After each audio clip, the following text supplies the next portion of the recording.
Good morning, everyone. This is Tanya from You and Your Witchy Stuff. Thanks for watching and tuning in today for this week's weekly reading for the collective. Now, I hope this all finds you well. If you are new here, again, my name's Tanya. Welcome. And if you are returning or seen any of my previous viewed my previous videos, thanks for returning. This is me. In my witchy room, my main one. Of course, most of my house is, just as I mentioned in my previous videos. If you've seen, I'm a huge horror fan, so my husband and my house is very witchy and horror related and Halloween related and just us. But this is sort of my entryway. This is the entryway we use into my house, so anybody that does come here passes through my witchy room, but we don't have many visitors here. Kind of better that way, well, except for spirits, but that's a different thing. So this week, with the reading on that, I've already pulled the cards and just got a general guidance and vibe, but I'm still going to be going through that. And I have my spirit guides and, of course, familiar spirits and other spirits that I work with and my deities, of course, that assist me with my guidance and my gift that I relay and channel for myself and all of you, as we all are a collective, and I do believe we do all of our energy in some shape or form, or the world does affect or streamline through all of us in different ways. So with that being said, this is the deck that's being used this week. Here's the backs. This is the one that wanted to step up this week, was the Druid Craft. Now, if you watched my video yesterday with the review of Purgatorium Hex, a deliciously dark deck, oracle deck, it was beautiful outside. A nice, breezy, kind of windy, but you would see me filming outside here in central New York. But today, and that with the hopes of spring, with Beltane coming, I'm not a big Wheel of the Year witch, but I go by Beltane. I like the Hinge days. Beltane and Samhain are my two favorites, and now Yule. But I do feel the others. It just depends, I guess, on my experiences. I constantly evolve, as we all do, or that's the human experience. So this deck was stepping forth because of Beltane and spring coming, and of course, this is a very talkative, user-friendly deck, and of course very woodsy and witchy. So, and of course my heritage, one of things is that we're Welsh. So, yes, so that would factor in, but I like the fact that it's very colorful, like a storybook, and of course very much has the old world witchery, the old European, the old Celtic Isles, the sort of Avalon experience, the sort of into the woods, how our ancestors would have practiced witchery or seen or experienced things. So yes, so that would be that.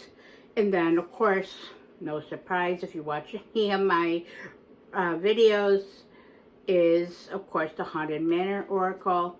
An amazing, by far, has jumped to the top of my favorite Oracle deck, because not only does it read well for me and has been a constant, but it also reads very well for client readings. And seems to be fairly compatible with almost any deck I've tried it with, at least up to this point. So this week's reading is, of course, I had the occult clip a couple weeks ago. This has been, as of last year into this year, has been a year of things being carried into this year, more completion, more things coming into fruition, more things being washed away, that type of thing. A lot of change being incorporated, and with the seasons going from winter into hopefully a nice spring and summer. We're already almost getting towards the end of April, so time's already going too. Then basically things have been a bit heavy at times. I know for me, if you watch any of my previous videos, being unemployed and, of course, almost 6, well, we're right on the brink of 6 months of me leaving a job that 6 months ago, that was destroying my health and my mental well-being and stability, and trickling to every other aspect of my life. That took a long time for me to actually walk away, and I thought certain things were going to be into play for that, and were not. So if you are struggling to find a job like I have been, numerous interviews, things falling through, and just seeming like these companies or corporations or such are not as serious as B, or maybe you're just running into obstacles and challenges like me, I hear you. So again, this is not all about me. You didn't tune in to watch me ramble about my life. So the cards this week that showed up on this is the King of Pentacles. Again, this deck is gorgeous. I love the colors of it. Reminds me of an 80s type of fantasy novel type of thing. Gorgeous, or that you would see in something of that nature. And this is the Five of Cups. This is why I'm mentioning heaviness and reflection. And that's why I'm probably rambling about that too. The Five of Cups in this is a lot about reflection. And then, of course, this was bouquet or make peace with it, where that ties in with the Five of Cups. And, of course, with the King of Pentacles. So what that is addressing here is with the whole theme for this week, and I will get to the crystal at the end instead of the beginning, since I kind of forgot about that and I went in my ramblings. But I did pull and cast a crystal for this week also, but that'll tie in I'll just do that at the end instead. So, and I'm trying not to take up too much of your time. So the King of Pentacles here is indicating to me, and what my guides are telling me, along with the Five of Cups, is that not only should we be looking to someone that has a lot of masculine energy that's grounding, not someone that tries to be in a position of authority that is harmful or overpowering, arrogant, or does not have the best motives, but someone that we know that is like a father, a friend, a spouse, a family member, a teacher, a guide, or could even be our own selves, as I believe in that we all have masculine and feminine energy. And I'm not talking about gender identity. I'm talking about actual physical and emotional and energetic energies. So basically, it's mentioning to use your wisdom and use your knowledge, or approach someone that does. That helps you to stay grounded, focused, mature, and act with maturity, and to be in your roots and in your own home, your own place. That's going to bring you through certain situations, or what you've already been into, such as I mentioned about myself. If you're going through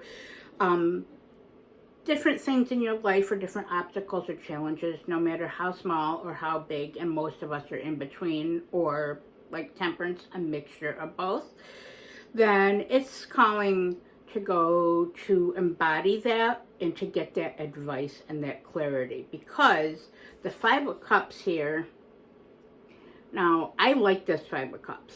I'm not a fan of fives in just about any tarot deck, and I own 60 or more, most of which I read with. Some are just novelties or whatever the case is, or just I haven't read with. But I do love this Five of Cups on it. As you can see, the character on this is actually looking into a pool or into a lake and reflecting.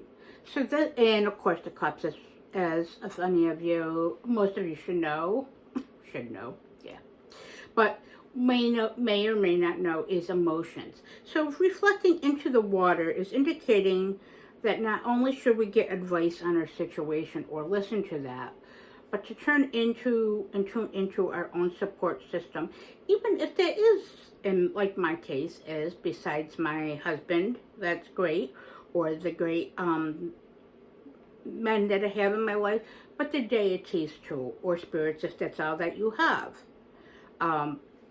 Often I'm constantly working with my spirits and deities, so that would be something that's that, and of course my own self. And so the Five of Cups is telling us that we've been going through, I know I've been, and I feel that many of us in this world have been going through a lot of reflection. We're getting ready to let go and have been.